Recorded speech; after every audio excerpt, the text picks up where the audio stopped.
La Bible dit, la jalousie est inflexible et ses ardeurs sont des ardeurs de feu. La jalousie. Quelqu'un peut juste te regarder. Il te voit juste avec ta belle veste. Vous savez, il y a des gens qui sont jaloux parce que nous sommes en compétition avec eux. Mais il y en a qui ont une jalousie maladive pour rien. Il est juste jaloux. C'est pour cela qu'il faut toujours prier afin de vaincre la jalousie. Écoutez-moi d'abord très bien. Toute réussite amène la jalousie.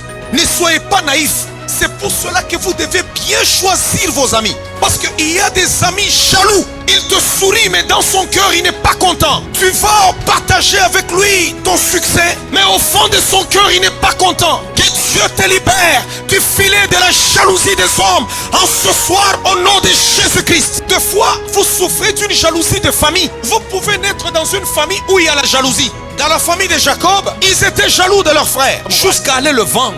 Jaloux est dangereux. Donc la jalousie, c'est quelqu'un qui ne te veut pas du bien. Tu ne peux pas aimer et être jaloux. Quand quelqu'un est jaloux, c'est qu'il ne te souhaite pas du bien. Ici, je ne parle pas de la jalousie qui est cette capacité de vouloir posséder l'autre qu'on aime. Non, je parle de la jalousie comme quelqu'un qui ne te veut pas le bonheur que tu as. La position que tu as le dérange. La faveur que tu as le dérange. Savez-vous qu'il y a des gens, même à l'église, il est jaloux. Donc pour lui, quand il te voit seulement, même ton pasteur commence à te parler, lui devient jaloux. Il veut seulement que lui soit seul avec le pasteur, que le pasteur lui parle à lui seul, comme si avec toi seul je vais bâtir l'église. Pour faire avancer l'œuvre, j'ai besoin de plusieurs grâces et de plusieurs dons. Je n'ai pas juste besoin de toi.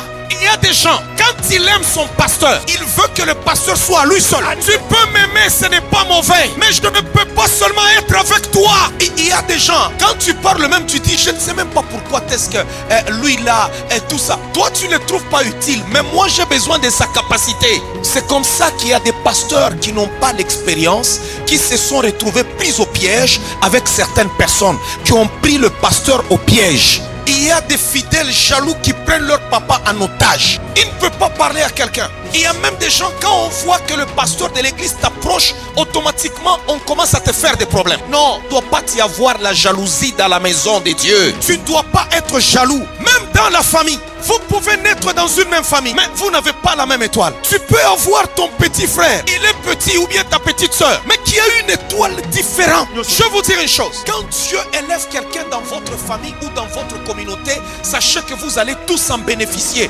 Lorsque vous êtes jaloux, c'est tout simplement la stupidité. Parce que tout simplement, toi, tu gagnes un peu plus d'argent par rapport aux autres. Quand ils se retrouvent, c'est seulement de toi qu'on parle. Ils vont parler de toi. Mais quand ils ont besoin d'argent, ils viennent te demander. Vous devez être capable dans votre vie de dire du bien des autres. Quand on est jaloux, on n'a jamais de bons commentaires. Il y a des gens aussi, ils ne disent pas de mauvaises choses, mais ils ne diront jamais de bonnes choses. Ils se taisent. Tu dois être capable de célébrer la vie des autres. Ne sois pas jaloux, tu verras que la bénédiction des autres va aussi te bénir. Aujourd'hui, la jalousie doit tomber.